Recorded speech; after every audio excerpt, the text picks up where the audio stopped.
Hi everyone, welcome to Ultimate Comic Books Podcast. This is me, Steven, and my co-host Zach. Hello. We're back. Yeah, it's been a long time.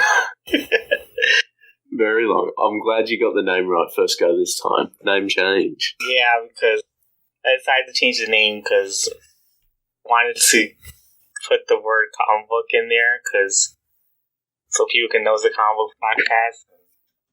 Smart move. I wanted to get more attention out there, and yeah. 3 podcasts is going on, so busy man. Change it to Ultimate Awesome. That channel would be Ultimate Awesomeness Universe, and then I changed it to Ultimate Combo Podcast. And it's the 20th episode finally. We made it. Yeah. After our however long hiatus, we're back. Yeah. Better than ever. New name, same podcast. Yes. I like it. Yeah. And I'm gonna talk about the first news where they talk about they have revised schedules for comic books. Yep. There's only so far they had a Marvel and DC schedule. Okay. Yeah. Yeah, because Diamond's a company that ships the comic books to comic book stores. Okay. Yeah, and they had stopped during the coronavirus. Makes sense.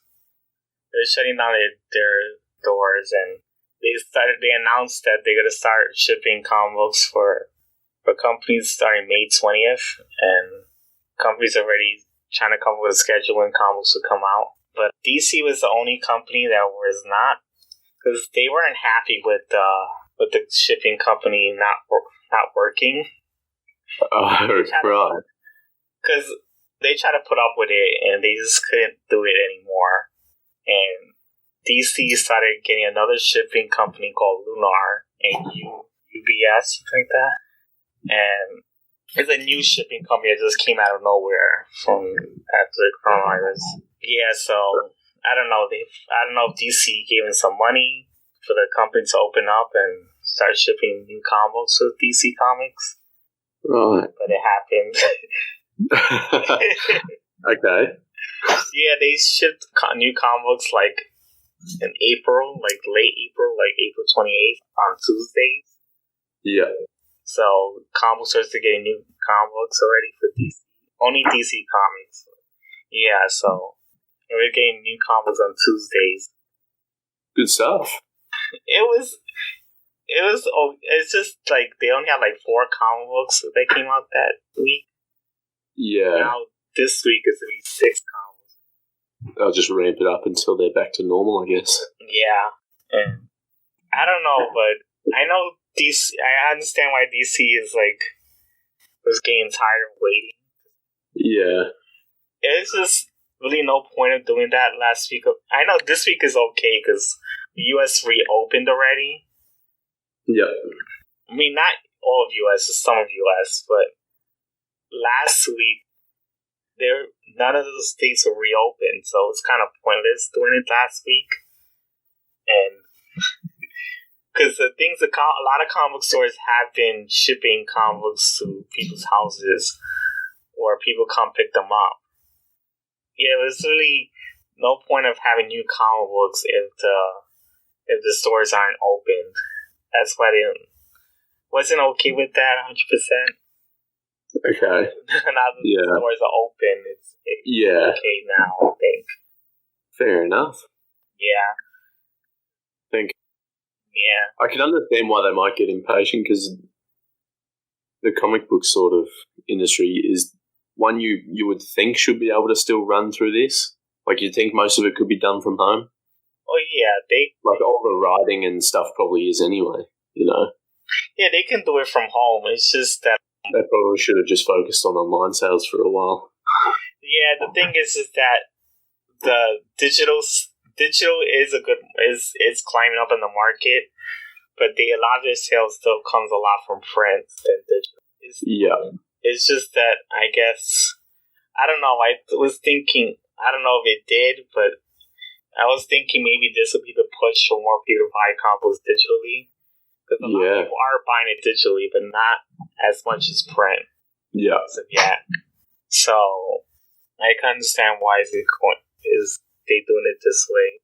So yeah, and I think because DC wants to start moving digitally more often, so they've been releasing more comics digitally exclusive for 2 weeks already. Like they have like the Walmart issues that weren't selling that well in Walmart because like last year they was like selling Walmart exclusive comic books, which is a bad idea. Okay. It failed, so they just like decided to release these comic books digitally first. On Comixology during this pandemic, and they said they might start doing more deals with digital comics. I'm thinking they might end up selling comics on Comixology on digital markets on like Tuesdays, and Wednesday will come out in print. Yeah. Okay. Because I think they don't want to rely on print anymore. Yeah, I can understand that. Yeah, and Marvel and DC were not gonna. They were only gonna sell comic books digitally at first, but then all the comic book companies were like Image, Dynamite, IDW, Boom Studios. They were all not selling comic books on online or in print because the whole diamond thing. And Marvel and DC were the last ones to not say anything. And DC started to follow, and Marvel started to follow last to not sell anything. But they didn't want. They really were contemplating to like sell the comics digitally. Yeah, things over, then they start back on per print. But fans are complaining about it, so Marvel backed down and DC backed down, and then DC just didn't give a shit after a while. Started doing it. So yeah, I've been trying to take advantage of catching up on comic books this month. It's been new comic books coming out. It gives me time to catch up. I like it. Yeah. So I haven't caught up fully, but I've caught up to most of the comic books. It's nice to take a break sometimes. Yeah.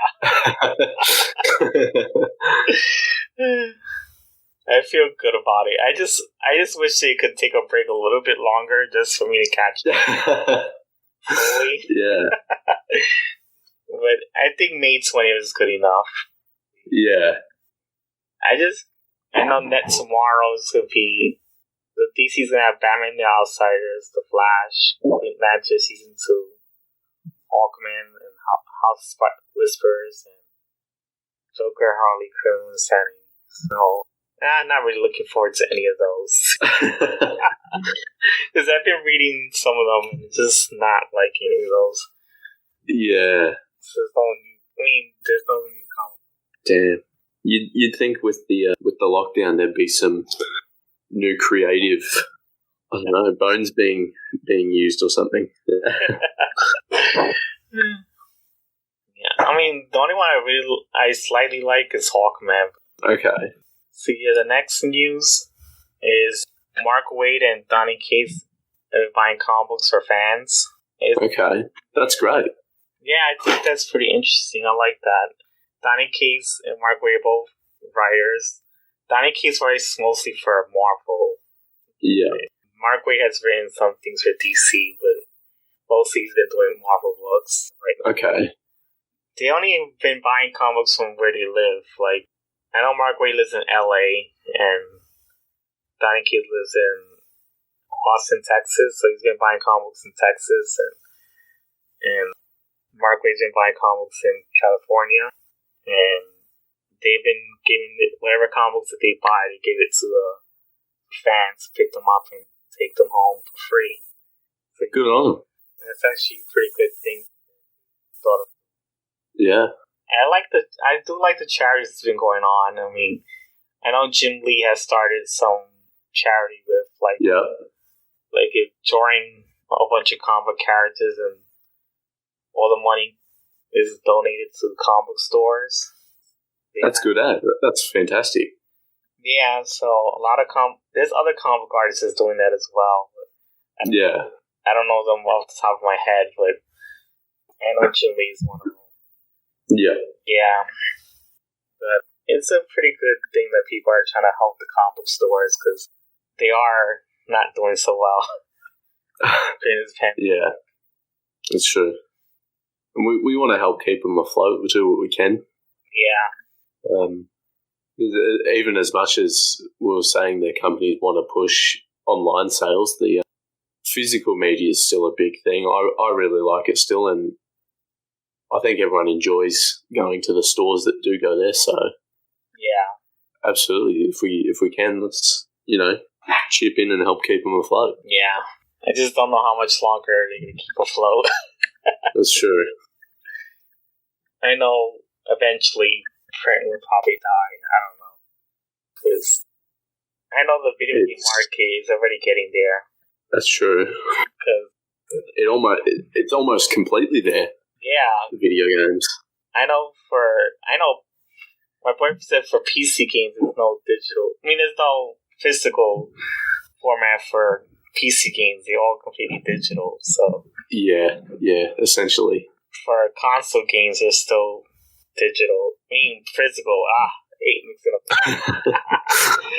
But it's like GameStop is like the only remaining store selling them. So it's like and even they're always shutting down more stores. Yeah. And I remember I've heard about the things that GameStop has been doing, and people were happy with it. Yeah. They completely shut down eventually, but yeah. They try to make people still work when the pandemic was going on. People weren't so happy. I think the thing with video games is a lot of them now, even if you do get the disc, you usually have to do another download or install to get it working. Yeah. And so I think that's probably a part of it why people just go, oh, you might as well just get it online, save. Yeah. There's less point in actually having the disc now. Yeah, there is less point of having it. Because you could just download the game from the disc and just not even bother with the disc. Yeah. Yeah. I don't know. I'll be interested to see how much longer, printed comic books and I guess just books in general do last. Yeah, I don't know. Because even a lot of bookstores are closing as well, I've found. Yeah, a lot of bookstores have been closing. Even before this pandemic, comic books exactly. haven't been doing so well. So this has made it worse. So I don't know how much longer they're going to last. Yeah. We'll see what happens. So the next news is kind of a sad one. All right. Because so the art director of Punisher and Luke Cage, he died from complications of coronavirus. Damn. It was reported on Deadline. Yeah. His name is Mateo De Cosmo. Yeah, he's an art director for a lot of shows. It's like Emergent, The Punisher, Luke Cage. Some good stuff in there too. Yeah. And he was only 50. That's pretty young to. Yeah, 52. Yeah. It's poor guy. Yeah. Obviously feel for his family and everyone close to him. Yeah, he also did Harm's Kitchen. Yeah. So yeah, it's kind of sad. He's from New York, so he passed away in April 21st. Yeah. Which is, I'm not too surprised about that because, New York has hit it hard, the most in the U.S. Yeah, New York's, I've heard it's like thousands of deaths a day just in New York. Yeah, it's really bad, and they don't live there anymore. Yeah. I know Florida is bad, but it's just New York is even worse. New York's always been bad whenever a sort of outbreak of anything, like when the flu came just a couple years ago. Yeah. The US, they got hit bad then as well. Yeah, so that's rough. Yeah, because a lot of tourism does happen in New York. And, Yeah. you know, a lot of tourism happens in New York, so a lot of people go from other countries to go in there. Yeah. And I've been through the touring experience. I mean, living in New York, dealing with that in Manhattan, oh God, it's just horrible. It's just like I can see how viruses spread there. It's just imagine it because I lived through it before, and it's just especially with like all the old infrastructure as well. Like everyone's crammed into like old apartment buildings. Yes, even subways. Oh God. Yeah. Oh. It's not reconstructed whatsoever. Like there's a lot of old buildings that's falling apart in that. Yeah. At least here, a lot of places in Florida have, like, I lived in a house that was like recently built. It was not even that old. Like, I live in a townhome, but most of the house in the complex is like just built like not too long ago. Yeah. It's like about like 3 to 4 years old. There's a lot of new building stuff going on in Florida. A lot of people have been moving from New York to Florida. Yeah, that makes sense. I just don't know how this virus I think it's gonna make it worse in New York. Yeah. Oh, absolutely. Yeah. It's bad time to be there. Yeah. It's kind of sad this guy passed away at a young age over there. So I wish his family well and hope they make the best. Absolutely. Yeah. I know there's sad things been going on that, you know, people have not been allowed to see their loved ones die in the hospital. Yeah, that's true. They have not been having funerals or... Oh, yeah, true, you can't. Yeah. So. Yeah, it's, I guess it makes it a bit, it's just a bit more... Yeah, and bit more hard. Because some people, some funerals have been doing online funerals. Yeah. It's like they have a video of the funeral there and just people can watch it online. They did to my boyfriend's aunt that had passed away like a month ago. But she didn't pass away from coronavirus. She passed away from a heart attack. So they did an online funeral. Kind of a weird experience when they did it that way.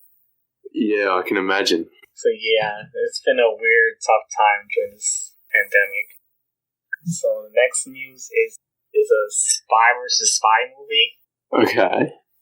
I've seen the card like a comic books of this and cartoons. It's like the two birds, like they have like spy gear and they run after. Oh, yeah. I've seen this. Yeah. I think I've seen the cartoon. Yeah. Okay. Now you know what I'm talking about. Yeah. I'm on the same page. Yeah, because they had a cartoon of it before. Yeah. So now they make a movie of it. It's just that I don't know if it's gonna be check. Okay. Yeah, because Warner Brothers making. It's a live action. Okay. Oh, it's a live action movie. It's live action. Oh God. Okay, I assumed it was going to be animated as well, but no. This is more like a Looney Tune kind of thing, like where they try to like run after each other and like it's like a white coyote program. Yeah. So I just don't know how they're gonna do this as a live action. Like I think they're gonna try to make it as maybe an actual spy story. Yeah, I don't know, but that it's got the same director as it's got the guy that did Dodgeball. Yeah, Rolson Marshall. Yeah, this. See how that goes, I guess. Definitely going to be a movie. Can't say I'm gonna look too much into this one. Yeah, not really. By the sound of it. I've never been too crazy about Spy versus Spy because Looney Tunes, and I really don't care much for that. Yeah. So yeah, I never really cared much about that franchise. I guess it's okay to, because comic books has been hot right now, and everyone wants to jump on making the comic book bandwagon, so you could have seen this coming. So yeah, I don't know how this will work out. See what happens. Next news is Image's Retcon comic book is coming back. Never heard of this comic book. Can't say I have. Apparently coming back with a sequel this fall. The comic is called Soviet Werewolves. It's titled by Dodge. Okay. Writer and creators Matt Nixon. Should I have heard this comic writer? Because apparently he started this comic book with Kickstarter. I mean, like, he revived it with Kickstarter. Yeah. Seeded goal like 2 weeks ago. So I guess there's an audience for it if it happened. So yeah, I know this is like a military comic book. I think it's more of like, you see a bunch of military guys going against like werewolves. Yeah. Okay. If they're bringing it back and it's been a thing, but I suppose it's popular. Yeah. Yeah.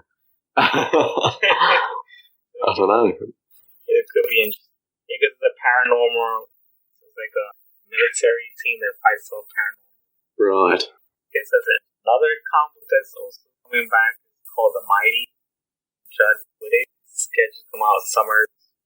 Yep. Wants to create his own universe with these characters. He is being published from Random House Graphic. They'll follow a 13-year-old girl who discovers that has powers and discovers how to be a hero in her world.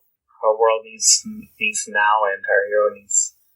Her hero she was born to be. Okay, so yeah, I don't know how interesting that will be, but I guess it could be interesting because I don't know what happened to that comic book, but I know Astral City was from DC's Vertigo print. It lasted a pretty long time, and they stopped making them because they said they're going to start making them as trade paperbacks, but I don't know when that's going to happen because it hasn't come back yet as a trade paperback. Yeah.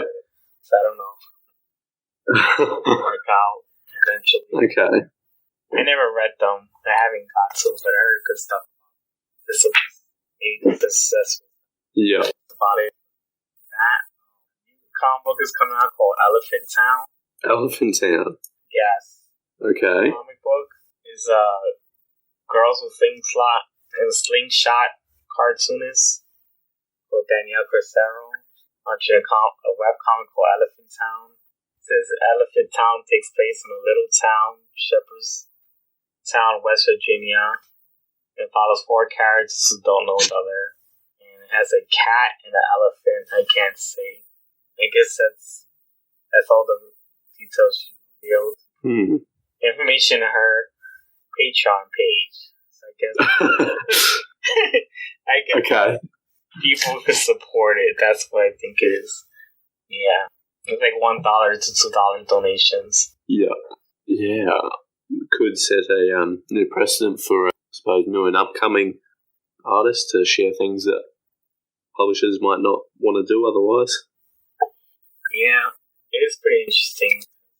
Because I do want to make a comic book in the future, but figure out how to maybe get it to make it happen. But yeah, it's interesting that online comics could make some type of money. I didn't know that. I thought online comics are they're like free and don't make much money because people go to website. Yeah. I don't know. There isn't much detail on what the comic book is actually about. Probably could have put a description of what it's like. No, yeah, no synopsis or anything. Yeah, it's like you have to find out. I don't like doing that. Okay. Maybe so, like. Yeah, I mean, especially with what is it, Elephant Town? Yeah, it has to do with elephants, I think. Yeah, it's, could be interesting. Sounds different. So the next one is Red Hood the Outlaw, because it was called. There you go. It used to be called the Red Hood and the Outlaws, and the title changed to Red Hood the Outlaw is getting canceled. Okay. Yeah, it's ending with issue 50. That's a decent enough run, I think. Yeah, it's been running for a long time. And it's had the writer Scott Liddell for a very long time. It's been around. Okay. Because he's been on the book since 2011. Yeah. Wow. That's almost, yeah. Wow. Because he was they did take him off for five issues, but that really doesn't matter as much because he back on because people didn't like that writer. Yeah, the writer fell off real quickly.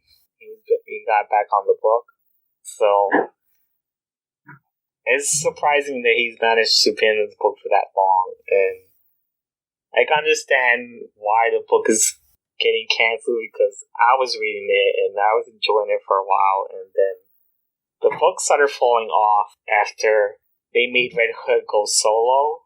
Okay. They changed the title to Red Hood the Outlaw.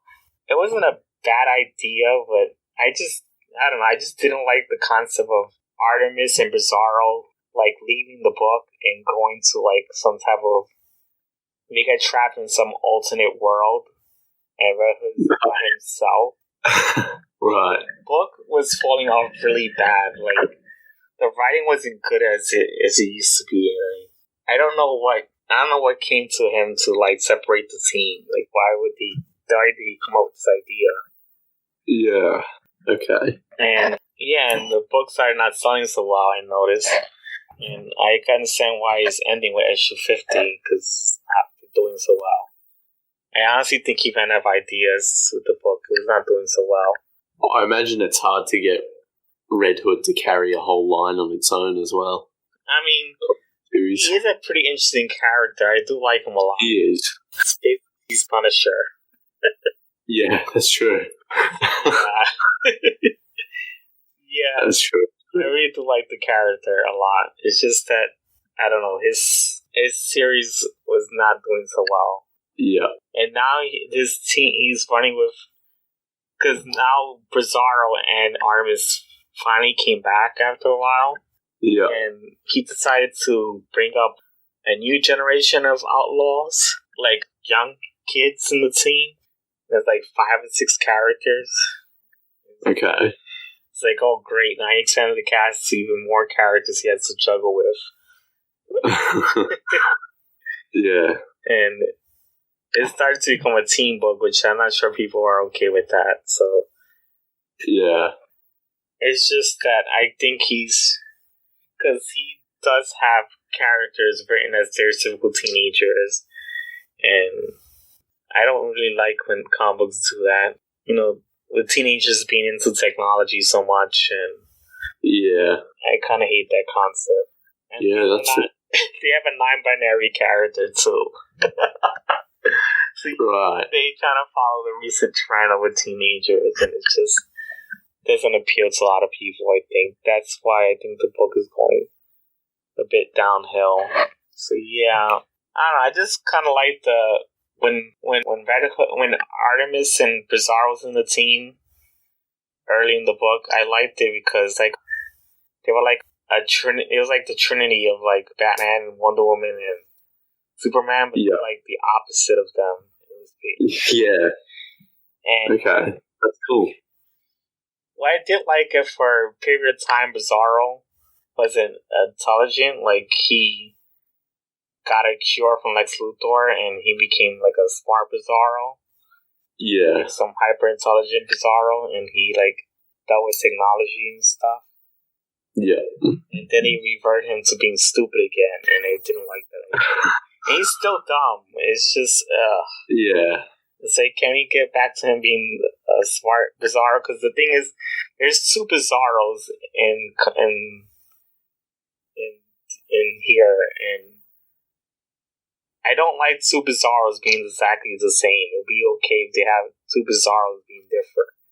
One is the dumb one that lives in alternate universe, and the other one is the smart one, which lives in the main universe. So that would be interesting to have 2 different Bizarros. It just doesn't make the other one unique if they just both be dumb. I don't mind that one so much is because it's good for comedy relief. It's just that when you have two of them, it just makes no difference purpose of having it. I can understand why this comic book is going downhill. There's a lot of ideas is coming into a book. And I guess 50 is a good run for it. So, the next news is Dan Slott is exiting Iron Man, which I'm kind of glad about. Okay. I'm very glad about it, because he was doing horribly on the title, and he says that he was always intended to leave, supposedly, but I don't believe that, because... Right. You think there's been a... Yeah, I think the series is not going so well, because no writer plans to just write only 20 issues of a specific character. Yeah. It lasted 20 issues, and that's pretty bad in my books. Okay. Yeah, I don't believe that, and I'm not surprised. The series is really bad. I didn't like how he wrote Machine Man in that book. He wrote him like he's a villain. It was like beating up Jocasta, his girlfriend. It's just like I didn't like the idea of a character that's been a superhero for many years all of a sudden start beating on his wife and just her and treating her bad. And I don't know, I didn't like that War Machine decided not to, James Rhodey decided not to become War Machine anymore because he had PTSD from fighting Thanos. Yeah. So he's just like in this big robot thing called Manticore. And it's just like bad ideas left and right. And Tony Stark is fighting his brother. And this is like event called Iron Man 2020. And he's fighting his brother because his brother wants to make machines have no rights. And he's fighting for machines to have rights, human rights. So it's just weird because he's calling them robots when they're not robots, they're AIs or whatever. And it's just... I hate when people can't differentiate the terms. Yeah, true. But yeah, it's just really bad. I didn't like it. And Iron Man was dying because I know Bendis came out with this dumb idea that since he was dead for a while, he decided to make that Iron Man bioengineer his body. And Tony Stark's not really that smart with bioengineering, so it's kind of weird that he decided to do bioengineering of himself. Yeah, right. And he did it for him and James Rhodey to come back alive, and apparently they had error. Dan Slott made the idea that they had body errors, which kind of makes sense because Tony Stark is not expert on it. But it's that he promoted that Iron Man is going to die again. And just like, can we just stop killing off Iron Man? It's just, he just had him die like a year ago and you're going to have him die again a year later. It's just, it's like, Iron Man's going to come back alive again. It's just like, let's just stop it though. Die. Yeah, that's the one thing that in like everything where like any comic book someone does, there's almost never wait because when people do this and they just bring them back like a few months later. Yeah, it's like, well, what's the point in that? And then whenever someone does die, you're like, well, I'll see him again in a few months. Like, yeah, they're not joking. It does happen. Yeah. And like people complain about it so much, I'm surprised they haven't stopped doing it yet. Yeah, and they haven't. I don't know if it still makes sales, so it probably does. Yeah. Okay, the last news is that there's going to be a new DC animated movie coming out.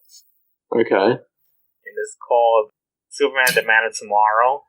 And they already have casted a few people, like Darren Criss. Zachary Quinto's to be there. Okay. Alexandria Daddario. Some big names in there. Yeah, well, I don't know. The only one I know is Zachary Quinto, which is... Okay. Is obviously he was in Star Trek. Yeah. And he was in Heroes, yeah. Yeah. So, yeah, that's the only one I really know, but I really don't know the other actors. I know Alexandra Daddario. She's been in a few things. Oh. I don't know. Baywatch. The best movie ever. Clearly. I never saw it. Neither did I. I don't want to. I don't have the need for that movie. Yeah, I don't need to. Okay, she was in the Marvel Adventures Academy video game. Oh. Voice acting is a loss. I didn't know. I don't think she's have done anything interesting except for the Percy Jackson movies, which I never seen, but I know they were popular. Yeah. Yeah, I think I saw the first one of those Percy Jackson movies. It was, I don't know, I was pretty young when I saw it, I think. I saw it when it came out. They have Brett Dalton as well. I look at the IMDb and okay.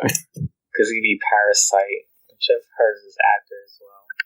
Oh yeah, it was Grant Ward. Of course I've heard of him in Agents of S.H.I.E.L.D. Yeah. Yeah, so I'm surprised to see him do voice acting. I never heard of him do voice acting.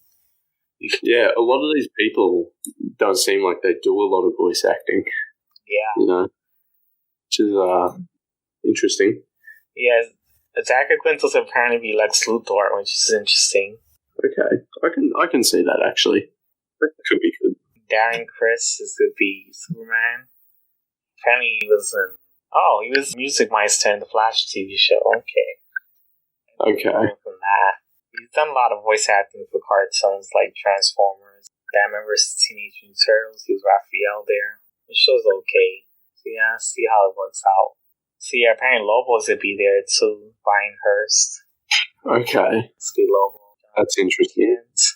Martin Kansas, Delamy Young, Akiaman, or Ikaman is going to be a Martian Manhunter. I don't know his actor.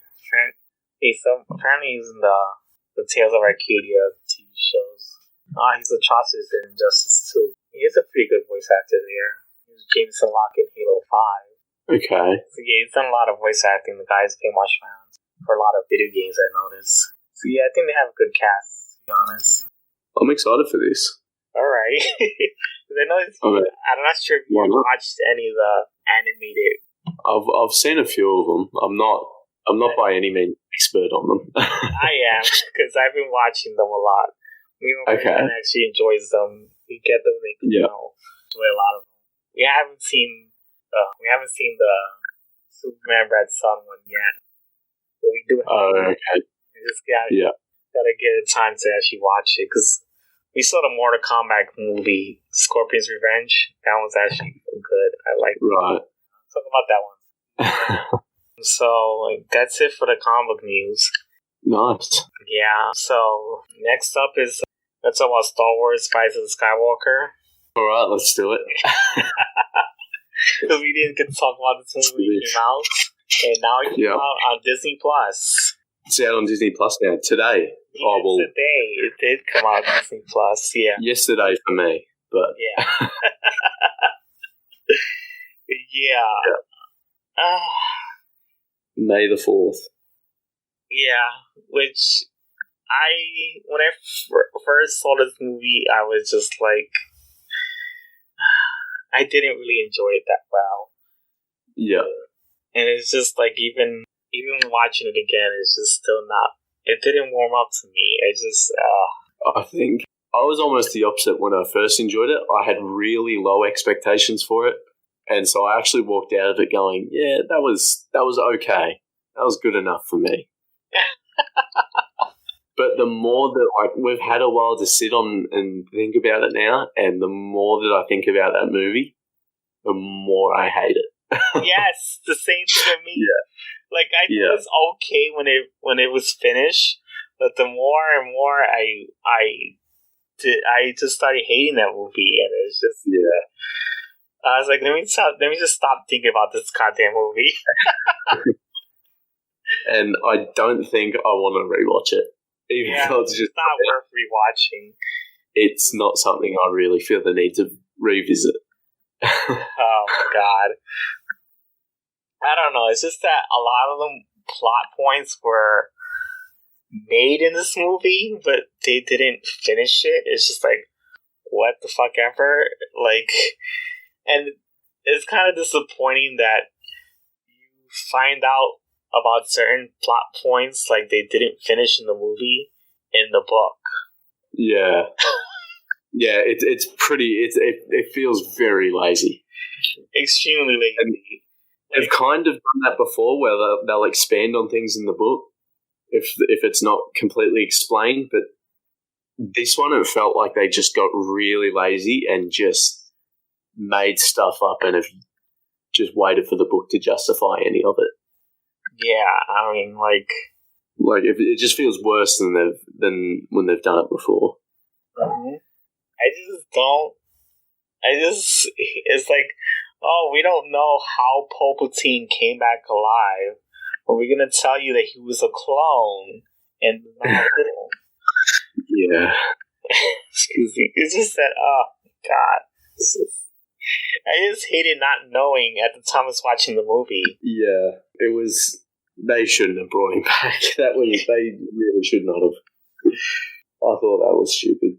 Yeah, and the whole with Finn not telling Rey his secret, and I thought the whole secret was about loving her, but no, It turns out that he was just force. He had force powers, and it's just like I thought that was what it was going to be, but it was like he hasn't really shown that he has them, has he? He's just been a guy. He's just been a dude hanging around for a while. Like, he didn't even really get too much in the last couple movies. Yeah, I do like his origin story, but yeah, it's just I just really disappointed this movie because they wasted 3 movies not developing these characters, and it just kind of disappoints. Yeah. Did you see the details that came out of the original script? Yeah, I saw it. And yeah. I mean, I read it, and I think Colin Trevorrow, I forgot his name is, but... Yeah, Colin Trevorrow. He had a better script than whatever the fuck they came up with. I just kind of wish that they would have just... Yeah, I agree. What he had. Yeah. And it could have been a better movie. Like, I noticed that he was not having any plans where Kylo Ren was going to redeem himself. Like, that was not his game plan. Yeah. That was J.J. Abrams' idea, but I kind of honestly didn't like the whole Kylo Ren redeeming himself idea. It kind of felt cheap. Well, I felt like in episode 8, they sort of made him, like, he in episode 8, he had that choice of either, you know, going with Rey and redeeming himself or committing to the dark side. And he makes that choice to just go dark side, and then now they walk back on it after that actual good character moment. They just walk it back, and it feels undeserved. Yeah. It's not very good. I didn't like it.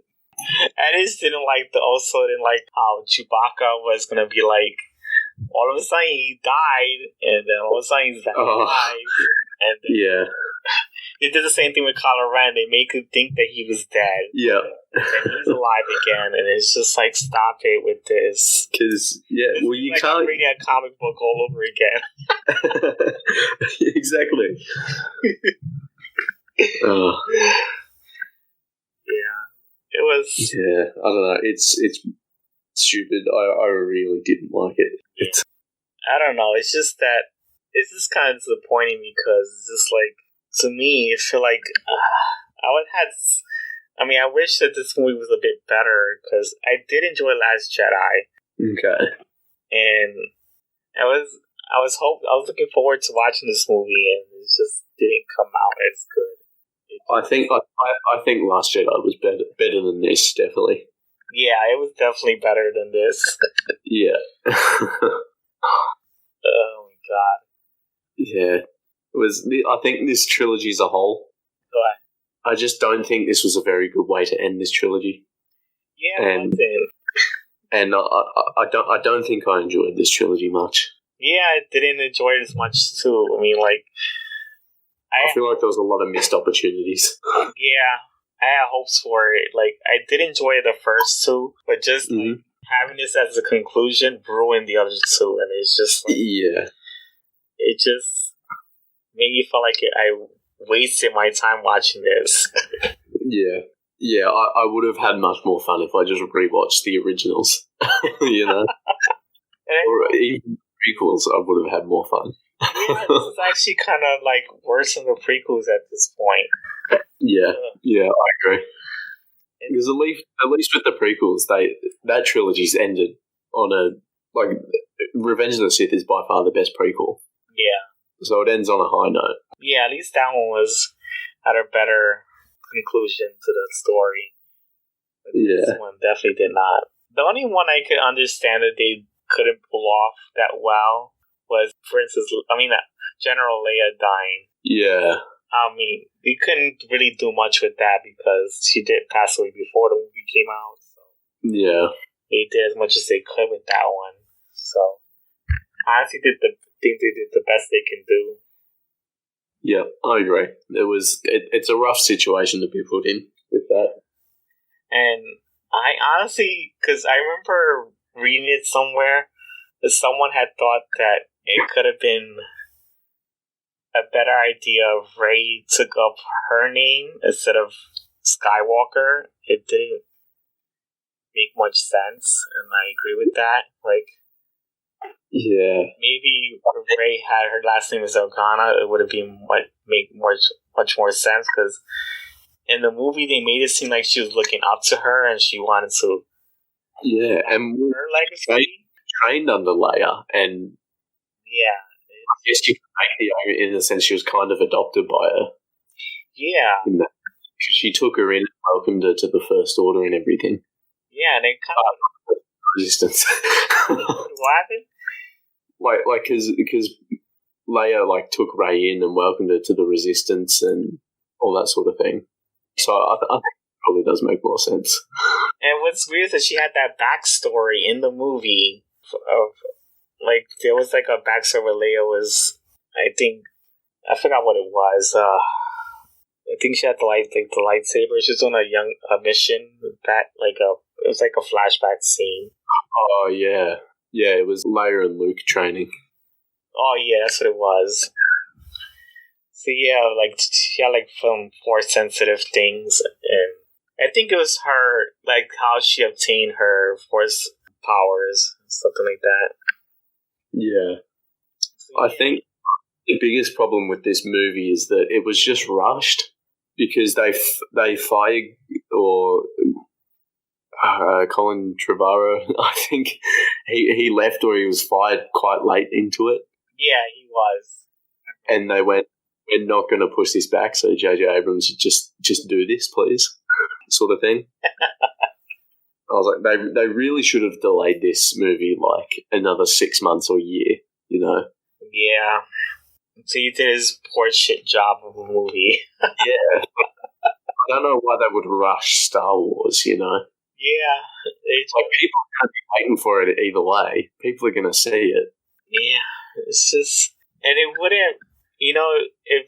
if she did take up if she took up Leia's last name, it would have made more... It would have... Another reason why it would have made sense, because the novels that were made for the previous universe, this universe is kind of based on, because it has... Those novels, they have Leia and Han Solo has 2 children. Mm. And one goes to the dark side and one goes to the light side. And it was the daughter that went to the light side and the son went to the dark side. So it kind of would have made more sense if she becomes the adopted daughter of Leia. Yeah, true. Than Luke Skywalker. I think I agree with that 100%. I think maybe they should have just kept the original canon or done something closer to that. Maybe that would have been better. I think they were trying to, but they did a poor job at it. Yeah, I think because they came out and said that it wasn't exactly thought out, like this whole trilogy. And if they had incomplete ideas, then why the fuck they put up with it? Yeah, it was. I don't know. I feel like they'd be more careful and take their time when you've got literally Star Wars, Yeah, I just didn't even like the idea, like where, how Rey was just preaching about how she's not gonna kill Palpatine in anger. And all of a sudden, like a few minutes later, she does kill him. So she kills him. What was all about that? You're not gonna kill him before. Oh, you didn't do it when you was angry. It makes it all better. No. To me, there's not much of a difference. But it's whatever. Yeah, I think it was pretty. Yeah, that was just some lazy stuff, and I never thought about it until a few days after I saw it. But initially, with the force healing ability that was in that and the Mandalorian, initially I was okay with that. I was like, I guess that makes sense. That's fine. But then, like a few days later, I think a few weeks later, actually, I rewatched the prequels, and I just sort of realized that force healing really ruins the whole plot of the prequels. Oh, because if it was a thing that they could have just looked up in the ancient text, then Anakin could have just force healed Padme and not gone to the dark side. I didn't even think about that. Or when Qui-Gon Jinn died, Obi-Wan could have just force healed him, Oh, yeah. If getting stabbed by a lightsaber, you can just force heal it, It kind of ruins it. They kind of force healed Leia. Exactly. Oh my god. God. It's just stupid. Because the whole point that they talk about in the prequels of the light side is, I think Yoda talks about it, how like the light side doesn't cheat death and they accept it and all that sort of thing. Yeah. And they're not afraid of it. But they can literally cheat death now. And I didn't understand what it does. Say that again? I don't think it came out. Because no one ever dies. Yeah. And there's comic books. I just also didn't. Because it's just dumb how they didn't get to do much with Kylo Ren being redeeming himself. It was just like the last 10 minutes of the movie. Yeah, that's true. What was the point of that if you're gonna kill him again? Yeah, it didn't, because I wasn't a massive fan of The Last Jedi. It was okay. Oh. I thought the best thing in that movie was Kylo Ren's arc and the way they continued that. Oh. His character arc, and I felt like that was kind of ruined in this last movie. I enjoyed it because I did like the character Rose. I know a lot of people didn't like her, but I did find it interesting. I didn't have a problem with her. She was the same. She didn't really get to do much. They just went on that whole side quest that had nothing to do with the main plot. Yeah. It was just, that was dumb. I just thought it was a way of developing her character, and then this movie she became useless. She was just like there for like a few minutes, and that was it. Yeah. And I don't know, but I remember hearing that new character that was with Finn was supposed to be Lando's daughter that he somehow lost. Right. It's just like they didn't even do anything with that. And it's just like another disappointing plot line that they just threw in the garbage. Yeah, it was missed opportunities. I think I really would have liked to see Colin Trevorrow's version of this. I think. Yeah. Even though Last Jedi was pretty divisive, he sort of just lent into that to make the best thing he could. Yeah. And I think it would have been just more new stuff and different, whereas this, they had to spend a lot of time backpedaling on what was done, and it just made it worse. And I did like the things that he came up with. Like, yeah, there was some cool stuff in that script. I forgot what they were, but it was a lot of. I know that there was going to be a sequence where, like, Kylo Ren goes to Mustafar and goes to, like, that's Darth Vader's old thing. That was the most interesting part I read in the script.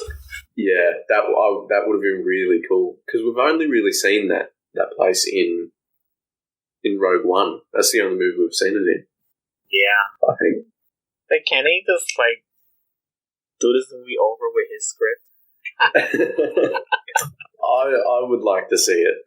Yeah, I would like to see it. They just do it over. The other thing I liked about that script is at the end it has Kylo Ren and Rey just fighting.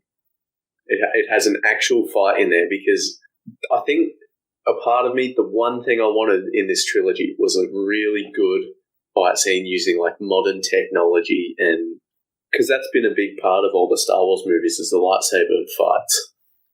Yeah. And seeing like how much they advanced them from the prequels to seeing what they could look like now, but I feel like we never really got a cool lightsaber fight in this. Yeah, the only fighting scene I really liked was in The Last Jedi with Kylo Ren and Rey was fighting the guards. Guards. That was like the best fighting scene they had in this trilogy. I agree. I don't know. I just didn't like the fighting scenes in The Rise of Skywalker. That waterfall scene was just horrible. Oh, it looked like they made it up on the day to me. Like it just looked so lazy.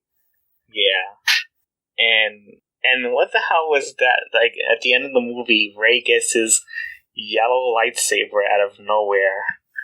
Yeah, that was just random. Just it's nothing. They've just thrown in. Yeah, there's a lot of like here's this. You fans like this, right? The only thing I really enjoyed that movie was when the little guy that was like repairing C-3PO. I mean, file. He was really funny. I did like that. He was actually kind of I agree. I did like him. He was cool. And this whole build up with C-3PO dying, and he just and then he doesn't die. He doesn't die. It's just like, why are you doing this? Yeah. They just kept doing that. It's like, this character's gonna die. He's gonna die. He's alive. He's not. Yeah. It's like, there's one thing I also want to talk about. I was thinking about it. Yeah. It was kind of dumb how we was like, they were trying to like fool us into thinking that the Resistance was losing at the end, and then all of a sudden they somehow was able to have victory over what was going on. It's just like this whole losing faith thing was just getting. Yeah. They kept trying to knee jerk us. It's just didn't like that kept happening throughout the movie. Yeah. And what else did not particularly enjoy about this movie? I felt a lot of the dialogue as well was quite bad. Oh yeah, it was quite bad. Like as bad as it's been in Star Wars before, it was at its worst here, I think. And there's like one interesting plot line that I want to know more about, which was when Poe met the character, like a Rocketeer character. Oh yeah. Character. I want to know more about that, and they didn't really touch up on it too much. Yeah, that kind of just came out of nowhere. Yeah. And they just never explained it. Yeah. I kind of wish they did explain it, because I honestly didn't mind, because I know a lot of people were kind of a little mad, because this is when I don't agree with the people on the internet. They were mad that Finn and Poe were not gay and they didn't have a relationship, and it's just like, yeah, I didn't want that to happen. I mean, I think their friendship in The Force Awakens was really good. obviously they're both very charismatic and work together. Yeah, and I did like that relationship between them, and saw them as friends, not lovers. Yeah, I think I agree. I saw them more as friends, but I didn't really care that much. I was like, I mean, I'm here. It's Star Wars. I'm here to watch lightsabers and X-wings and whatever, not relationships. Yes. You know, like. Yeah, and they. If you want it, like, it's always been a small part of Star Wars, but it felt like. It still kind of felt like in this one, everyone had a love interest and whatever, and it's like, that's not really what these movies have ever been about. Yeah, and I mean, last time I did check, they was trying to have Finn fall in love with Rey or Rose, which they get kind of annoyed with. Because it's like how they went from Rey all of a sudden to Rose, and then to just nobody for this movie. Yeah, it was. It's like, make up your mind on who you want him to fall in love with. It was like, I don't know. It was just, none of these movies feel like they fit together very well. They're all like trying to do things so differently from one another, you know? Oh, yeah, it was. Yeah, it was trying to do that. And it's just. It was not a good movie. I would give it like a 6 or a 5. I don't know. It's just. Yeah, I think I gave it a 5. It was. I really didn't like it, and the more time that passes, and the more I think about it, the more that score drops. It was a very unfinished movie, and I don't know. It's just. I don't know. It's just. Kind of wish we had Colin Trevorrow's movie version of the movie. Yeah, me too. I think because that script was a draft still, so it still would have been different to that script a bit. Yeah. So I think he probably would have improved it from there as well. But I think it would have been more interesting to see, and I think I would at least enjoy it a lot more. Yeah. I also did not like that we didn't know if Palpatine, like, how did Rey became his granddaughter, not knowing. It was just so annoying that you find out in the book, it was just, he made another clone, and that clone ends up falling in love with a woman, and then they make her, and it's just like, why you didn't tell us that in the movie? Yeah. Because they probably didn't even think about it. That's probably why. Let's just make a movie with a whole bunch of unfinished ideas. That's great. That's how you make a movie. This is how we tell future filmmakers to make a movie. Just give a whole bunch of unfinished ideas.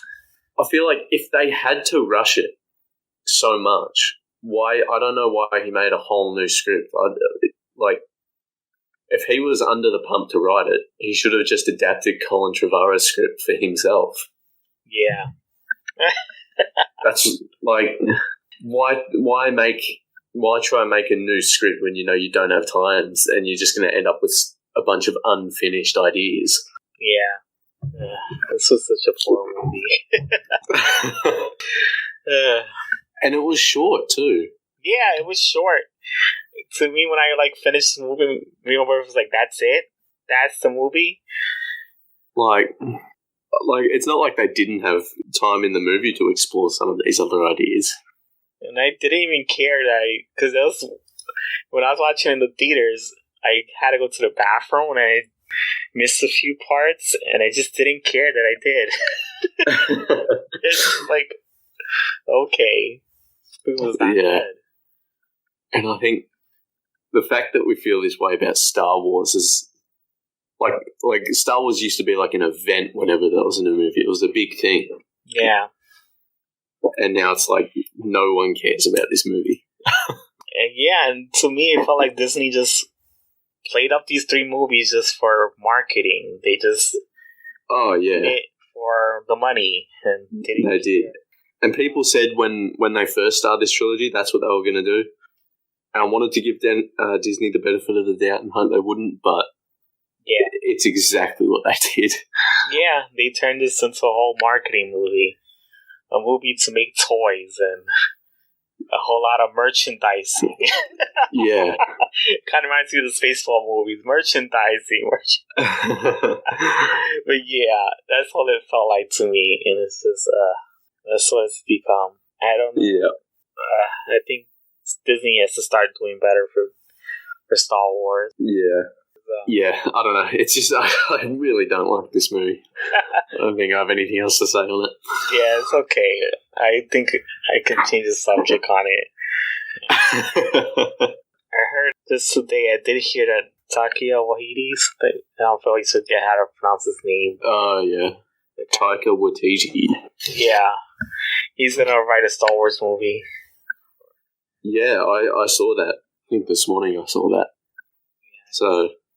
hope he does a good job on doing a Star Wars movie. There was people have thought, people have been speculating that he would after since he did The Mandalorian, like a couple episodes of that. Yeah, he did, and I think he did a really good job on that show. Like people think he's just going to make it a comedy and whatever, and it's not going to be Star Wars. But his episode of The Mandalorian was quite good. I don't know which one. It was the last one.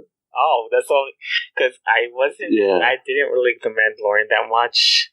My boyfriend loved it, but I didn't like it so much. And okay, the last 2 episodes is what I really enjoyed. And yeah, thought it was the best 2 episodes out of all the other 6 episodes they had.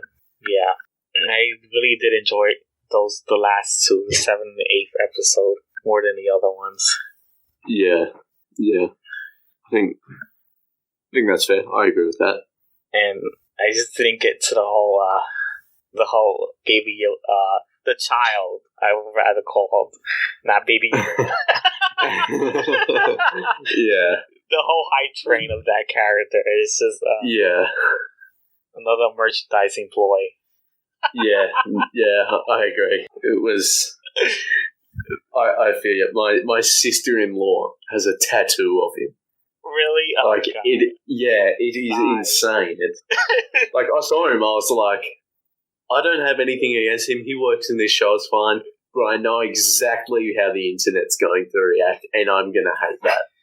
Why? Yeah.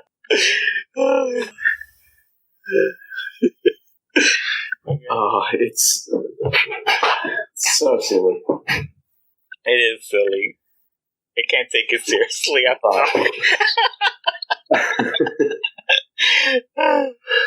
I do remember when the first episode came out, I watched it with a bunch of friends. Yeah. And when it did initially show a Baby Yoda or the child, like our minds were blown because, like, you know, we've never even heard of another one of his species apart from whatever, like that one person in the prequels. So, like, we thought it was cool, and then it just slowly dawned, and we're like, oh, there's gonna be like memes and toys just everywhere for this thing. Yep, they want to market it. I'm surprised there hasn't been more than there has, if I'm honest. No. I thought there'd be even more. Yeah. I still haven't seen Clone Wars yet. I'm going to watch it eventually. Yeah, I haven't seen it either, but I've heard really, really good things about it. Yeah, I got to check it out. I've been catching up on other shows that I have not, my boyfriend didn't catch up on. Yeah. So, yeah. Hope that Disney does better. The only thing I like is Star Wars Rebels a lot. That's about it. The Resistance cartoon was pretty bad. That one was terrible. I think, I liked Rogue One a lot as well. Oh yeah, I thought that was good. So I enjoy Solo somewhat, but yeah, I didn't enjoy Solo as much. I thought it was an okay movie. Yeah, I think what ruined it for me was my brother. He saw it before me, and he walked out. He told me it was literally his favorite movie ever, and he loved it so much. And so I was like, "Oh, maybe it's actually good." And then it was, it was whatever that movie is. You know what's the best part of that movie? How Han Solo got his name. Oh, that was that was awful. No one ever asked. No. Who sat there and been like, I really want to see how he got his name? That's what I want to see. Couldn't I just left it that was his actual name? that was so stupid. That was so dumb. That was like the dumbest part in that whole movie. Yeah. I don't know. So, I did like Rogue One a lot. Rogue One was good. I'm looking forward to the Disney Plus series of that. I don't know. And now that I didn't enjoy this movie, I've been thinking about reading the original novels from the previous canon. Yeah. I've been thinking about it just to satisfy my my Star Wars. Yeah. I don't know, because I ain't kind of disappointed with this movie. Yeah, maybe they should have just left the original canon. And I don't know if I actually get to read the original canon, I'll be disappointed that was not like this. Yeah. Yeah, and I'll probably just, in my head canon, I'll probably consider that as a canon instead of what I saw in the movie. Yeah. Well, enough about this movie, so... Absolutely. Alright, so I'll talk about the comic books I've read. The past month, I've been reading books, but these are the ones I actually did get to finish. Yep. I've read the House of X and Powers of X, which is Jonathan Hickman's X-Men, which everybody's been hyped about.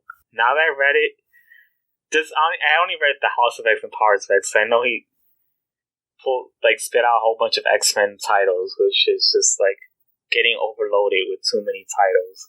And I don't want to go through all that. But yeah, it's been hyped up as one of the best X-Men books ever to come out, and I disagree with that. I don't agree with everybody's outlook on these books, because the House of X and Powers X is like, they was talking about the past and the future. Yeah. And they was saying that Mara Matagra, she's no longer a human, she's a mutant. And her powers was reincarnation, so every time she dies, she's supposedly reincarnated. And okay. She dies one last time in the future, and somehow she appears in the past. They didn't really explain that well. And she warns Professor X in the past about the future. And supposedly the Professor X that we have known all these years is a clone. And this Professor X that's in here now is the real Professor X. And it's just like, okay, so it's going through Clone Saga all over again. Which I hated when it came out. Because in the Clone Saga with Spider-Man, is that Ben Reilly was the real Spider-Man and Peter Parker was the clone. So we're doing this again with Professor X now, and it's just like, I don't like this idea. And this Professor X is not really what I dreamed of Professor X to be, because he gave up on his dream of ever making mutants and humans coexisting. Yeah. And he decided to make his own nation of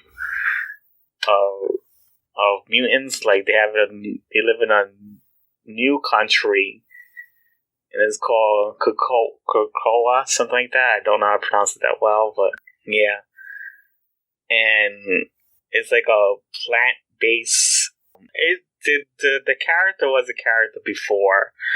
He was like a living, breathing, like plant creature, as a mutant back then. But now they actually made him into a country. So it's a living, breathing country, and the mutants live on there. And this Professor X he gave up on his dream, and he doesn't want humans to go enter his country at all. And wow. Okay. And he's made it like a whole United Nations type of. It's supposed to be like the Congress of America, where because they did try to put some political themes, which is kind of interesting. That always looks at. It's kind of interesting, but it doesn't work for X-Men for me. It just doesn't work. Okay. I mean, because X-Men did always have political themes, but this one does not work for me. Because this one is trying to like have America's Conquest system where it's like a whole bunch of bad people you don't trust that are in the country. Because that's how I feel in America, that I really don't trust a lot of politicians that we have in this country. And they make you feel that way with this one. Because they have a Congress made up with Emma Frost, Mrs. Sinister, Apocalypse, Exodus, and you have Professor X and Magneto, and you have Mystique. So yeah, a majority of them are already villains, and then you have Jean Grey, Storm, and Nightcrawler. And it's just like those are the only three I can trust. But everybody else is just, I feel very lukewarm about it. I just don't. Yeah. I don't agree with. I mean, Magneto is okay. And this Professor X I just don't like. And I just don't see him teaming up with. I never see that Professor X was okay to team up with Apocalypse, Mrs. Sinister, and Exodus. I just don't see him team up with those characters. They're pretty evil. Yeah. I just don't like it. And the thing is, another thing is that supposedly, they didn't explain this, but supposedly all the mutants were already dead, which is bullshit because I remember in the previous event, they were stuck in the alternate world, but the event ended with them coming back to the universe. Yeah. But it's like, what? Are they still stuck in there, or they're... or they just died? There's no explanation. They just say, oh, they're dead. And this Professor X, he supposedly took the DNA data from Mrs. Sinister and had these 5 mutants to recreate the whole entire mutant race. And their personalities of the mutants are based on Professor X's memories of them, which is not a way to... And somehow they're still the same person that they were. I'm sorry, but you can't be the same person based on someone else's memories. That's not how it works. Yeah. Because that person does not have every single interaction with you. So you can't be the same person. It just doesn't make any sense. And to me, it's just making it overcomplicated just for it to be cool. It's just like, to me, I like simple plot lines. I don't like when it tries to be complicated. And I just didn't enjoy Powers of X or House of X whatsoever. I don't agree with everyone. And I don't like that this thing has gotten so high to the point where there's like 10 to 20 books following this. It's like, because I remember I spoke to this about with someone else on YouTube that has like 19 titles spin off of this, and it's just, that's a little bit too much to follow. And it's supposed to be an actual timeline. They said that you're supposed to read certain books first. Right. Timeline, and like there's like a actual checklist of what you're supposed to read first and what you're supposed to read second, third, or whatever. And I just feel like it's gonna collapse eventually because not all of those people. That's very hard to keep up with. A lot of people are not gonna keep up with those books. People could keep up with it for like a specific event, but not an ongoing type of series. Yeah. Yeah. So I don't know how long is it gonna last, and it's probably gonna fall off eventually. It's because Marvel decided to use this as a cash cow kind of thing, and just making people buy 19 titles to know what the hell is going on with the X-Men storyline. It's just not gonna work for me, or not gonna work for a lot of people. So. Yeah, I didn't like those books. I'll probably give them a 5 for each one. I just not enjoying it, not looking forward to it. I didn't like, because to me, I don't like the concept of Professor X giving up on his dream, because to me, I mean, and even to a lot of people, I mean, they see Professor X as Martin Luther King. And it would be like if Martin Luther King gave up on his dream, which he would never do. So I never seen Professor X as that type of character, and it just kind of ruined it for me. And it's just, and it's just like, I don't like the idea of seeing mutants and humans separated from each other.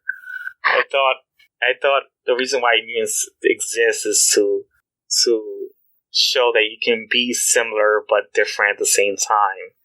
Yeah. To make it completely different is just kind of like defeats the purpose, and it kind of makes it seem like it kind of reminds me of the days I used to be in college, and I used to go to the gay club, and they didn't like straight people, and I didn't agree with those type of people, and just made me feel uncomfortable because I had straight friends and they weren't cool with that, and that's why I wasn't comfortable being there all the time. And I don't like that, these type of mutants are separating themselves from humans. And one problem I noticed that Jonathan Hickman doesn't write. I mean, he writes these characters with no personalities. Like, he doesn't give them individual personalities, and it kind of like, he's trying to write so many characters because now all the mutants are coming back alive. Every single mutant dad is going to be alive again, and there's a lot of X-Men characters, and it's just going to be this big ensemble of X-Men characters with no personalities. And I just don't like that. So the next book I did enjoy was Magnificent Miss Marvel 7 and 8. I haven't caught up to date with it, but I did enjoy this storyline because they had like Miss Marvel wanted to take the day off of being a superhero because she was dealing with stress with her parents not knowing who she is anymore, which I kind of hate that, but whatever. Yeah. And she's dealing with her boyfriend not saying if she likes her or not. I mean, like, he's just wants to be her boyfriend, but at the same time doesn't, and she was getting frustrated with that. So her and her 3 friends went to go on a go-away trip, and they went to this restaurant, and they noticed that the restaurant had like the employees were being like zombies, and they went to go try to figure out what they were, and they ran into 2 villains, Discord and Lockdown, and they got captured by them, and then they find out they was working for this villain called Monopoly, and this one's pretty interesting because it was like Steve Jobs type of villain. Right. And he had his own business, and he had a whole bunch of employees that were like zombies, and it got even creepier because it's just like somehow the zombie employees went inside of him. He was like some clay monster, and Miss Marvel had to fight him off. Yeah. So she eventually won, of course, but it was kind of weird, and I did like it. It was pretty fun. It was not too serious, and it does kind of play on like Amazon company, like Jeff Bezos. Like, he's a terrible person, but he owns Amazon. Yeah. And he treats employees like shit. I mean, I worked for the company one time, but didn't like working. Yeah. So I enjoyed those books, and I give them an 8. Yeah. Another book that I did enjoy was called My Video Game Ate My Homework. It was a graphic novel that DC's been making, these kids books, and they've been some of them have been pretty enjoyable, some of them are not. And this one was pretty fun. I really did enjoy this one. It was a little cringeworthy the first few pages, but it started getting enjoyable after that. And it's about a kid that was making a volcano thing for his homework, and he had a whole bunch of friends with him, and they went to go see his volcano thing. And then one of the kids was a son of the principal in the school, and he ends up taking this console that puts you in a VR game, like an actual another world, and they put you in a video game. So you're living in a video game, and the video game accidentally eats his volcano home, like his volcano project. Yeah. So they had to play the video game in order to get the volcano back. Nice. So they had to go through a whole video game adventure, and you find that sounds fun. Yeah, it was kind of fun, and the main character he was dyslexic, so he had trouble reading stuff. He doesn't get his homework back by the time he finishes the game. Okay. He ends up creating a technology that makes him read better with his dyslexia for the school project, and that's what his school project is becoming. Okay. So yeah, it was a pretty fun story. I did enjoy it. It was fun to see the characters fight their way out of the game. Yeah. The only thing I didn't like at the end is that the main character, Dustin, that's the writer, Dewey, he fought the villain by himself. I would have liked that he fought the last boss with his friends. I mean, he did fight with their friends, but the friends ended up dying, and then I kind of wish that they beat the villain together, not separately. So yeah, it was a very fun book. I actually liked it. Sounds good. The author of this book his name is Dustin Hanson, and okay, he's a writer that's been known to write a lot of video games. Oh. And he did write Whippy the Diary Kid, that type of book. Oh, okay. Yeah. Yeah. Written things like Minecraft and... okay. Yeah, he's written a lot of video games. But yeah, it's a really fun book. I actually enjoyed it. Nice. So the next one I read was Antihero, which is another kid's book from DC, and I did enjoy this one. It's about two kid heroes. Not the other one is thief. She was not a hero. One was a hero, and the other one was a thief. And they run into the technology that the girl was stealing. Somehow it switched their bodies. So they switched bodies, and they were spending the whole entire book trying to figure out how to get their bodies back because the tech broke. That switched their bodies, so they had to find a way to repair it, and they was dealing with each other's lives. So they was living separate lives, and it was kind of interesting because the hero, she was a very well-off family, and her parents were scientists, and I don't know, they kind of left it vague of whether they died or not. I don't know if they did it on purpose, but I guess I'll probably find out if they make another book. But they were the scientists that created that type of technology because they wanted to, I guess, come up with a way for people to switch bodies and come up with ideas for their brains and stuff like that. So yeah, and then they had the other character was poor, and she had a mom that was going from job to job. Yeah. That's the reason why she was stealing, was to support her mom. And it was kind of interesting because they didn't make it stereotypical, because the girl that was poor and she was a thief, she's a white girl. And the one that was well off her family and doing well in school. She wasn't doing well in school. She was doing terrible at school. The other one that was poor was doing well in school. She was Hispanic, which is, you don't see that a lot. And it was kind of like, it kind of felt like it was, everyone has a chance of being poor and rich. It's not like, not all white people are rich and not all Hispanics are poor.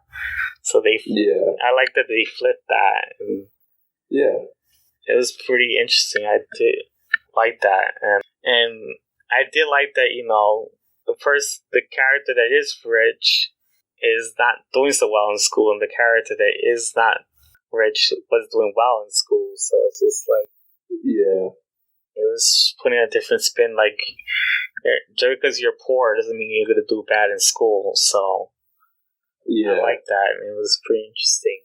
And they did eventually get to fix Attack and get their bodies back, but they became friends at the end, and the girl decided to not become a thief anymore and decided to become a hero. Yeah. And it's pretty interesting, her backstory, the thief, because her grandfather was a villain. He's a villain, and he's like some type of mobster villain. And I could see where she got the influence from. So it was interesting to see that type of story. So yeah, it was a very enjoyable book. I get that on a 9. I actually enjoyed that a lot more than the other. Okay. Nice. Yeah. Sounds good. Yeah, the other one is Secret Spiral of the Swamp Kid. Okay. There's a lot of good titles in here. Yeah, they were pretty interesting. Hold on. Yeah, this one was like, it's not written by the Diary of the Wimp Kid, but it felt like that book. Like the writer, he made it like that book because it was like written in like a notebook. Yeah. And you see like, because in the book, it's about a kid that is like a swamp character. He's like Swamp Thing. It's supposed to be based on Swamp Thing, but it's a Swamp Thing kid. So yeah, it's a kid that was born half human and half swamp. It's not Swamp Thing, but like a younger version of him. And he likes to doodle a lot in his book, and he used to write a whole bunch of things that would go on with him in school. And like, he used to write a journal and doodle over it, like a whole bunch of drawings as he's in class. And I thought it was an interesting book. It was very fun. And it's about him being spied on, because there's a whole bunch of spies that come to him because he's a swamp kid, and they want to find out what's so special about the swamp kid and how was he made and all that stuff. You don't get to find out how he came to be, because the parents found him in the swamp. They found a baby, a swamp baby, and they took him as their own, and they raised him, and it was an interesting book. I really enjoy it. He's with his friends, and he's trying to find out his origins, and they end up running into Swamp Thing, and Swamp Thing helps them fight the villain, and it was kind of fun. I did enjoy it, and I was hoping, because he was thinking that he was the son of Swamp Thing, but Swamp Thing said that he never had any kids, so that can't be possible. Okay. Yeah, it was. I kind of wish they did pull it that way, but it was kind of fun. I still enjoyed it. Yeah. It was a very interesting take on how they did a comic book, because it wasn't panel to panel. It was actually like a notebook with a whole bunch of drawings. Oh. The kid was an artist. Okay. And he would draw what was going on. That's really cool. So yeah, he would like draw. Like after school, he would draw everything that happened in that day.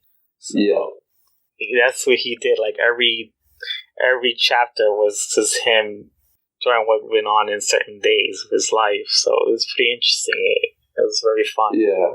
He was finding about his powers, and he also like beat the bully in a race, and because of his powers, and the bully was jealous of him, and it became a monster eventually because he decided to go with the spies, and it's like to find a way for him to get powers, and he had to fight him off. It was pretty fun. I enjoyed it.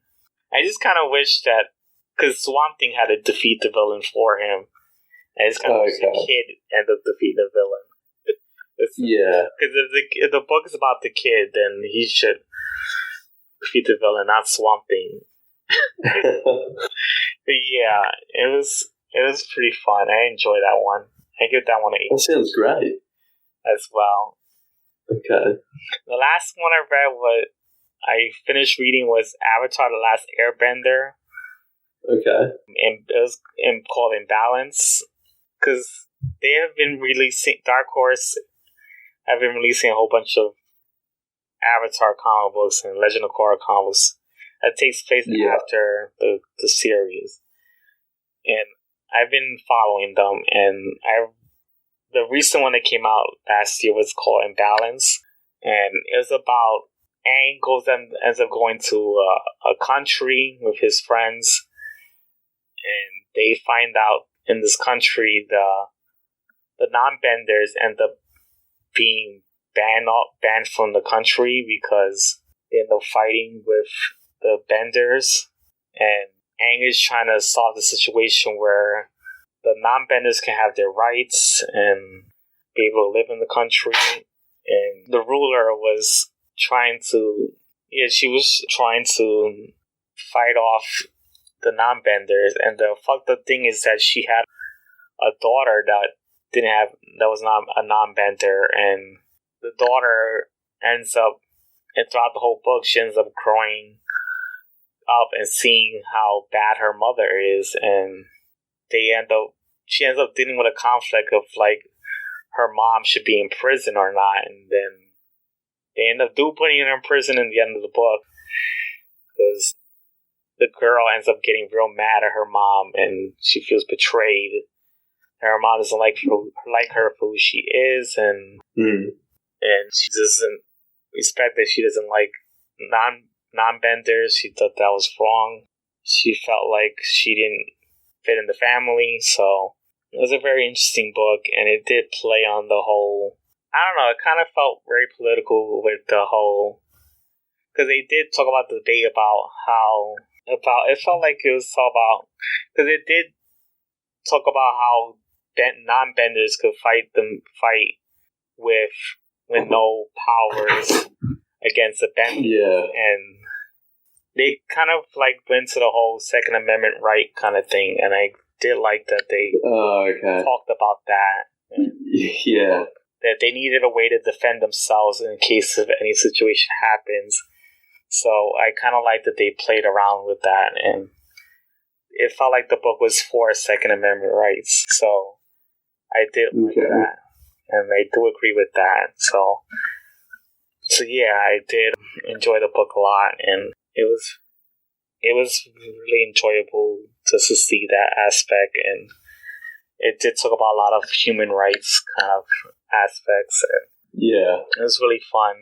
They eventually did end up getting their rights back and live in the country and have a new leader, and now they have a new police force that have benders and non-benders, and the non-benders end up using chi blocks to fight, to defend themselves, and it's pretty interesting that they learn how to fight benders, and they don't have to worry about not being able to defend themselves.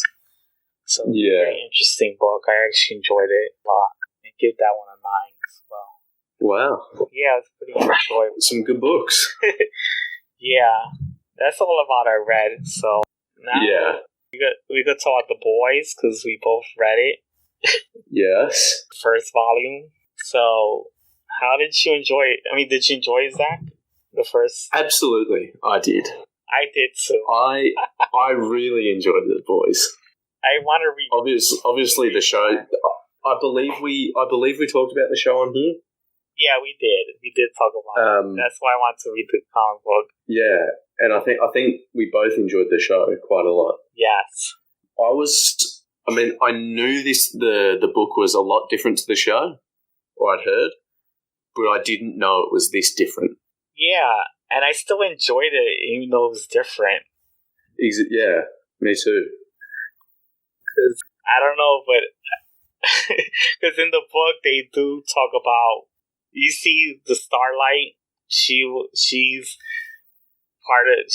joins the team. Yeah. And she ends up, instead of the Deep being the one that, asks her to suck his dick, it's Homelander and A-Train. Yeah, I didn't expect that. Actually, yeah, like I think that it could have been Black Knights, or like it was. I found that a lot in this. They are much worse in this in the book. They're much worse in the book than in the TV show. Yeah, because the first few episodes of the TV show, Homelander kind of seems alright, and you're like, oh, maybe he's actually not that bad. And then it slowly reveals over time that he is the worst of any of them. Yes. He is still the worst in the TV show as well. Oh, absolutely, yeah. And what's messed up is that, like after a while, like, they had, like, a meeting talking about the boys, I think they were talking about. And Starlight was talking, and there was, like, A-Train was, like, doing the whole big face thing. And it's like, oh, God, they're horrible. Yeah, A-Train. And you see, like, little elements of that. Like, in the TV show, The Deep makes a little bit of a joke about it. Oh, I forgot about that. So they pull some instances, but like in the book, like with A-Train, they're way more upfront about it, and it's way more in your face. And yes, yeah, they are really shit people.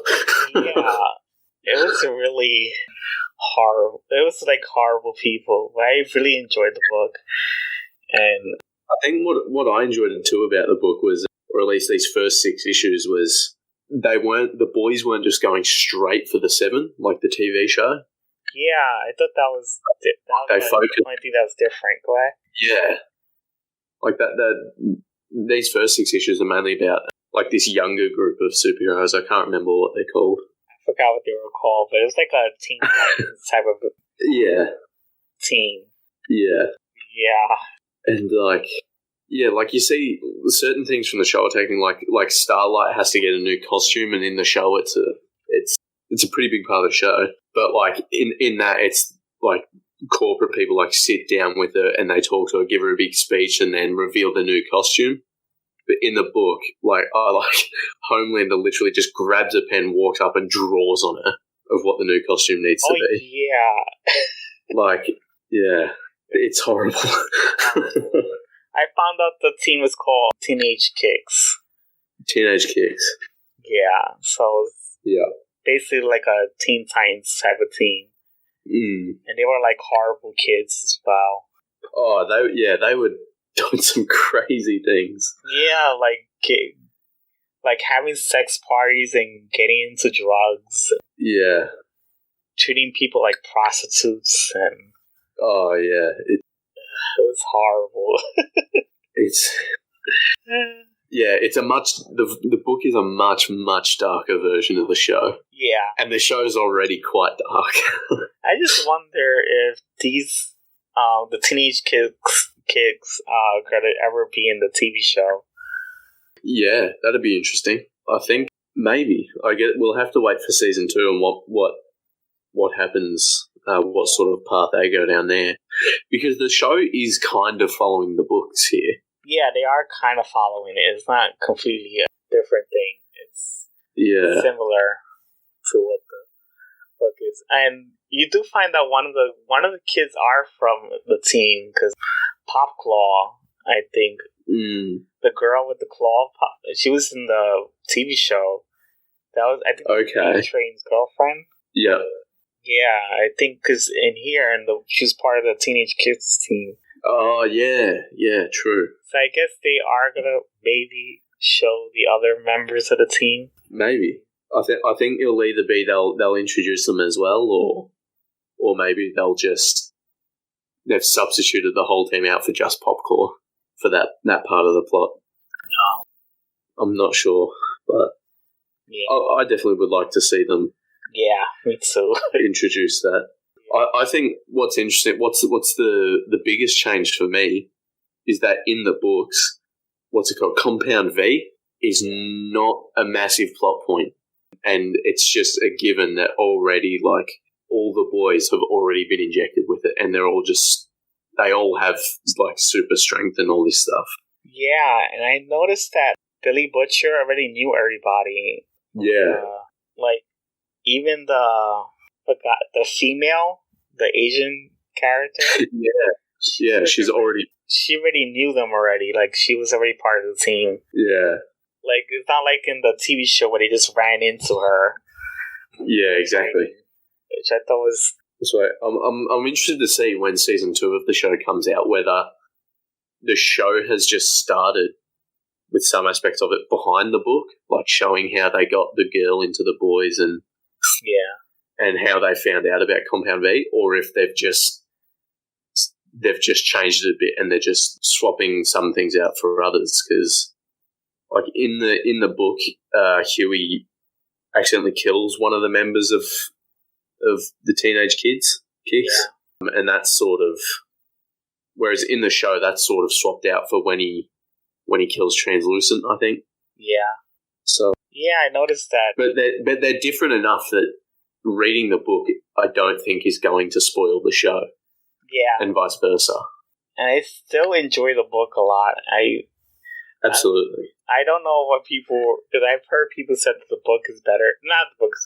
The book is not as good as the TV show. The TV show is better than the book. Okay. Like, a lot of people said that was not a good book, but I disagree. I actually enjoy it. I enjoyed the book quite a bit so far. Yeah, I actually enjoyed it so far. I think I still think it's really different to the show, and for me it's hard to compare the two. Okay. Because there's some key differences. Yeah. Like, I feel like the book's going to go along the route of, you know, all the boys, like, they have superpowers and they're working from the inside. They're almost a supervillain team if you're on the point of view of these superheroes and this version of the Seven. Yeah. But the show is more just a bunch of regular people trying to do that, I think. Yeah. So I think there's going to be some differences with that. Yeah. And I also did, we noticed that you get to find out more about Mother's Milk, like his backstory. Yeah. Than in the TV show, because you didn't get to really know about him that much. But in here, you get to find out that he has a daughter. Yep. The daughter treats him like trash. Yeah. That's true. Because in the show, he has a daughter, but like you see her for like very, very briefly. Yeah. You know. And you don't get to spend any time. You don't know what their relationship really is, or at least it's not as bad as in here. Yeah, and I think the girlfriend is actually, I mean, the mother is like in the light in the TV show is like she was actually still in his life, but in the comic book, she's not even there. She's true, or something like that, and he's trying to make up for the things that he did, I think. So yeah, it's pretty interesting. I did like it. Yeah, I think I'm definitely excited to keep reading. Yeah, I definitely this series. Yeah, and discussing it on the podcast. Yeah, exactly. I think it's like the show in that it's just so unique and different from everything else. Yeah. I feel like it's its own unique experience from the show. So that's what I like about it. Yeah. And I don't know and seeing how they influence each other is cool. You know, Huey is like, I think he's Australian in the book, and he's British. Oh. He's British. Okay. Or Scottish or something. I can't remember. Yeah. And in the TV show, he's actually American, so it's just... Yeah. That's what I thought was... Because I think most of them are British in this book, aren't they? Yeah, I think so. And they go to America, because he gets a passport. Yeah. America and fight off the Seven, because the Seven live in America. And I think they didn't want to bother doing that in the TV show, so they just have it in America, that the characters are from. Yeah. Well, except for Frenchie and Bully Butcher, he didn't. I think they were not from America. Yeah. I also think Billy has a bulldog in the book who's always there. Oh, yeah. I think his name's Terra. Yeah. But I forgot. And I didn't notice it when I first watched, but I rewatched the show as well. Oh, and I didn't get to. I did. That's good. And in one of the flashbacks, of Billy with his wife, you can see there's a bulldog in the corner of the room. Oh. But it's obviously not there now. Whatever's going on. I thought that was just funny how the dog ends up fucking the other. Yeah, on command. And Billy Butcher being the horrible person he is and letting it happen. Yeah. Oh my god. I think it's also interesting that Billy Butcher also has a relationship with the CIA. Yeah. The girl that runs that. Yeah, instead of because I remember the lady. I think I can't remember her name. she had a relationship with Homelander. I think because remember she had sex on the TV show. She had Billy's wife did. I think I don't know, but yeah, it's kind of interesting in the comic book that she had a relationship with Billy. Yeah. So I really did it. Looking forward to reading more. Yeah. Yeah, me too. I think Homelander is also just right off the bat an absolute prick to everyone, even other members of the Seven. Yeah. And you see it a little bit on the TV show where he'll kind of intimidate other members of the Seven if they've been, if they've done something wrong. Yeah. But in the book, he's straight up threatens to just kill A-Train on the spot. Yeah, he just seems a bit more dominant over the Seven in the book rather than the show. Which is it's interesting. I just thought, and I also thought that Billy Butcher was more an obvious bad person in the book than the TV show. Yeah, I think so too. Yeah, I think he was more upfront of him being a horrible person. Yeah, he either isn't quite as bad in the show or he hides it a bit. Yeah, he hides it a bit. You can tell he's a horrible person, but yeah, you don't find out until the last couple episodes. Yeah, because in the show he's doing it all just to get to Homelander. He doesn't. Yeah, you sort of find out he doesn't really care about the other boys and why they're doing it. He just wants to get to Homelander. He's just using them. Yeah. So I'll be interested to see if that plotline comes up in the book as well, though. Yeah, and we find out right off the bat that A-Train's a horrible person in this book as well. Yeah, that's true. He is a lot worse in this than he is in the show, I think. Yeah, I think so too. In the show, he starts off as the one member you hate the most because obviously he kills Huey's girlfriend. Yeah, but I feel like you find out more about him throughout the course of the show, and you realize that he's nowhere near as bad as Homelander is. Yeah, he's really just addicted to Compound V in the show, and that's where most of his problems come from. Yeah. Whereas in the book, he is just straight up horrible. And in the TV show, he did kind of try to feel bad about what he did. Yeah. Which I still don't forgive him. Yeah, it's just, he's more a horrible person in this book. Absolutely. I do, because I noticed on the TV show they did give Huey's girlfriend more of a backstory, and I didn't get to see that much, and I don't think they had that in the book. There wasn't a whole lot in the show, but there was even less in the book. Yeah. Because the show you get I think you get a couple of conversations and then you get a bit more backstory later on. But in the book you see the scene where she gets killed and then that's it, sort of. Yeah. I also think it's worth mentioning that in the book Huey is based on the way he looks is based on Simon Pegg, who plays his dad in the show. I noticed that. I think that was maybe intentional, I'm not sure, but I think it might have been. I honestly noticed that. I don't know, but I did notice he looked like Simon Pegg. I think that's why they probably casted Simon Pegg. I think so. Just to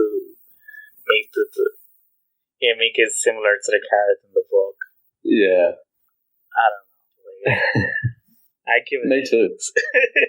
It was. Yeah, I agree. I think it's a good start. It's a action-packed start. It starts quite quick, so I'm excited to see where they go with it from here. Yeah, I'm surprised that we got an action scene. Yeah, so early.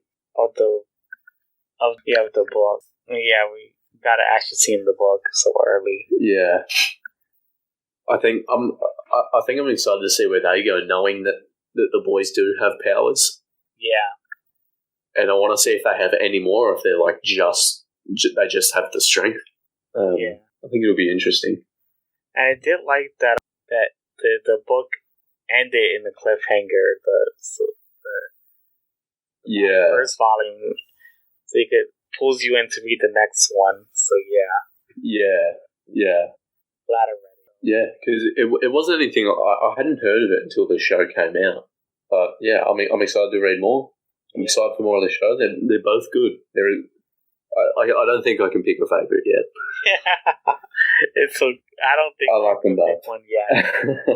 I just want to be able to read it and have an experience of the boys' comic. Yeah, it's good to see that it's kind of different.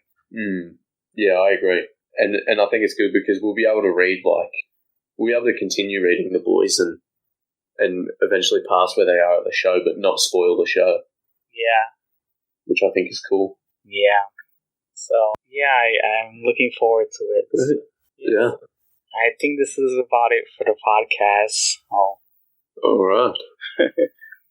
I hope people enjoy this podcast, even though it's kind of long. So yeah, I hope you guys do enjoy this one. And big one. It's good to finish on a high note. We went from absolutely tearing apart Star Wars to this, so that's good. Yeah, so at least people can follow little sections of this podcast. So it was. I'm glad I actually did the podcast again. It was pretty fun. Yeah, I hope you guys enjoy this podcast and check out for future episodes. And absolutely. And I hope you enjoy my other two podcasts, Ultimate Universe and Anime Max podcast. So you can listen to those two. And I hope I can keep these 3 podcasts going. So well, hopefully we won't be taking such a long hiatus between episodes. Yes. I'll definitely have more time to do these podcasts because when I was doing Animaginations with Richard, he really didn't leave me any time to do any other stuff. It was it was a lot of work, and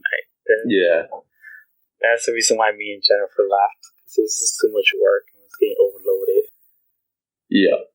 So I'm glad I'm able to have more time now. And I'm slowly catching up to books. So hopefully I'll be there. That's fair. Eventually, one day. Well, good stuff. Thanks for listening, everyone. So thanks for listening, everyone, and see you guys in the next one. So later. Absolutely. Bye. Bye.